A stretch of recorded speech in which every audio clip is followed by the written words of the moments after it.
On September 1st, 2025, around 9 a.m. in Washington, the scoreboard of the world quietly flipped. For the first time since 1996, foreign central banks, as a bloc, held more value in gold than in U.S. Treasuries. Roughly $4.5 trillion in atoms and only $3.5 trillion in American IOUs. That was the moment the world voted against the dollar. Not on Twitter, not in speeches, on the balance sheets of the people who actually run the system. And yet, your phone still tells you the dollar is fine. The dollar index flashes green. CNBC rolls another segment about transitory de-dollarization. They say nothing important has changed. I'm telling you, everything changed. Because the backup parachute just got cut away. When the very institutions who design the dollar system quietly swap treasuries for metal, they're sending one message to each other. We do not trust long-term U.S. debt. We still need dollars, but we want gold as the insurance policy. Gold is their insurance. Silver is their emergency exit. While everyone argues about reserve currency status, the real endgame has already moved to a much smaller battlefield. The tiny, mispriced corner of the system called the silver market. Let me show you the invisible catastrophe that's unfolding there right now. Because the spot price on your screen is the lie. The atoms in the vaults are the truth. Think about an engine hitting hydraulic lock. If water fills the cylinder, the piston comes up, tries to compress something that does not compress, and then something snaps. You do not negotiate with that. The connecting rod bends, the block cracks, the engine dies. That is exactly what the bullion banks have built in silver. They have spent a decade pouring more and more paper claims into the cylinder, on top of a shrinking pool of real metal. And then 2025 arrived. In London, official vault data shows silver inventories down almost 50% from their COVID peak, even after emergency imports. COMEX stocks in New York have bled hundreds of millions of ounces since 2021. The free-floating pool is getting smaller, not larger, even at record prices. At the same time, governments quietly upgraded silver from shiny trinket to critical mineral, right next to copper and uranium. That means national security stockpiles, priority access, and the legal right to grab supply before anyone else. So the physical side is tightening. But on the paper side, the banks did what they always do. They leaned short. They sold promises. They wrote synthetic silver into existence. Because as long as most traders roll their contracts and settle in cash, the game works. It's leverage, not metal. Then October 2025 hit, and the physics showed up. In a normal market, 1-month silver lease rates sit around 0.3%. That's the boring cost to borrow a bar for a month. In October, those same lease rates did not just tick up. They spiked to almost 40% in London. 4-0. For boring 1-month metal. That is not a chart.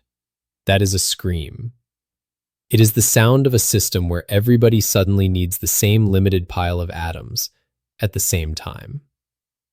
So on one side, you have central banks sitting on record gold, treating treasuries as expendable. On the other side, you have a silver market where lease rates blow out, vault inventories drain, and industrial demand is welded into solar panels, EVs, data centers, and weapons systems that do not give their metal back. That is hydraulic lock. Too much pressure on too little volume for too long. Something has to break. Now step with me into the risk room. It's late December 2025. Silver has already doubled on the year. We've seen prints in the 50s, the 70s, and even brief spikes above 80. Every uptick tightens the noose around short positions that were risk managed at $40 and $50. In the risk room, the monitors are not showing memes. They're showing margin calls. They're showing lease costs that went from rounding error to existential threat. They're showing clients refusing to roll paper and quietly whispering, "I'll take delivery, thanks." Now, imagine you're the desk that sold this paper. You're short futures. You borrowed physical at near zero and lent it out again. You assumed nobody would ever demand atoms, and suddenly the borrow cost is 40%. Your short is underwater. The other side says, "I want the bar, not the dollars." At that point, there are only 3 buttons left in the room. Number 1, you pay up. You buy back metal into the squeeze, admit defeat, and light your quarterly bonus on fire. Number 2, you try to find physical somewhere else. You raid ETFs, tap friendly central banks, beg refiners, and airlift bars across oceans just to keep settlement queues from going public.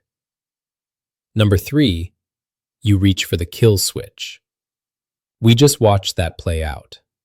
On December 29th, silver suffered its worst one-day smash in years, right after the exchange hiked margin requirements and forced out week longs.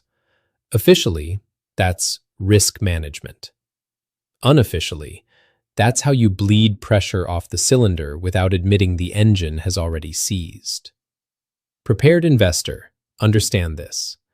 They did not smash silver because the underlying problem is fixed. They smashed it because the underlying problem is too big to admit. Zoom out. What looks like chaos is actually a coordinated survival move by the system itself. Central banks are voting with their reserves. They're saying, "We still use dollars, but we trust atoms more than paper." Gold reserves have exploded in value, overtaking treasuries on their balance sheets. Governments are quietly upgrading silver to critical mineral status.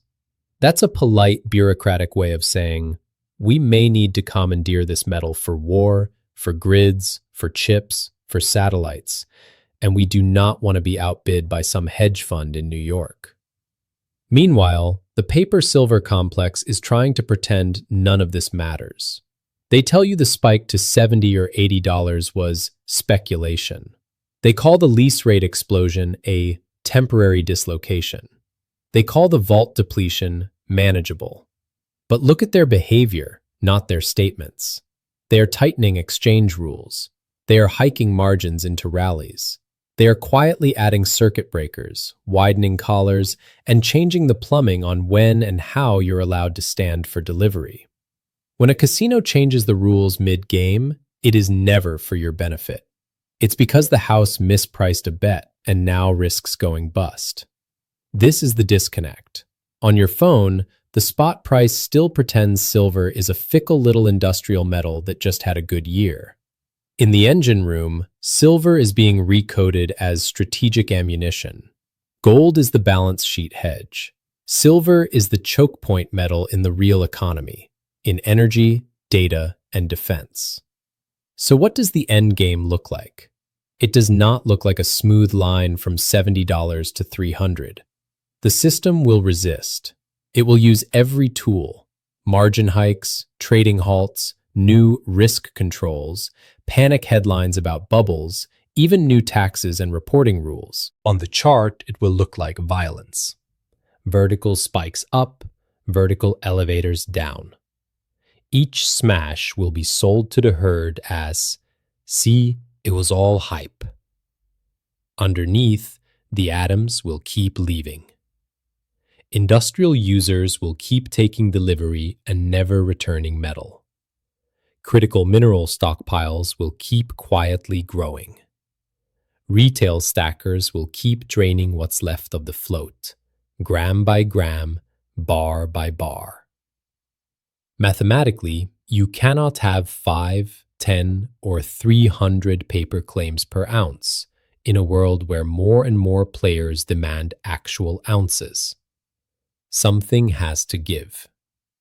Either the paper system defaults in slow motion through cash settlement and temporary conversions and forced ETF redemptions, or the price of the remaining free float is allowed to teleport to a level where atoms finally shake loose. That's not $40. That's not 80. That's 300, 500, or more. Will every analyst agree with that? Of course not. They'll tell you that silver already overshot, that the squeeze is done, that the dollar is safe, that central banks are just diversifying. If you still believe their script after they missed 40, 70, and 80, I cannot help you. This channel is for prepared investors, people who understand counterparty risk, people who know the difference between a number on a screen and an atom in their hand. I am not telling you what to do with your life savings. This is not financial advice. I am showing you the autopsy report of a system that chose leverage over metal for decades and just hit hydraulic lock. Prepared investor, your job is simple. Decide which side of that line you want to live on. On the side of paper promises, margin calls, and kill switches, or on the side of material truth, where your wealth is not someone else's liability. The world has already voted against the dollar at the reserve level. The only question left is whether you vote against the spot price lie before or after the next gap up that never fills. Hold the line, own what you understand, atoms over promises, and if you want to stay ahead of the next glitch, the next margin hike, the next silent rule change, subscribe, stay in the loop, and do not trade this like a meme, because the silver endgame has already started. Most of the herd just has not noticed the engine seized.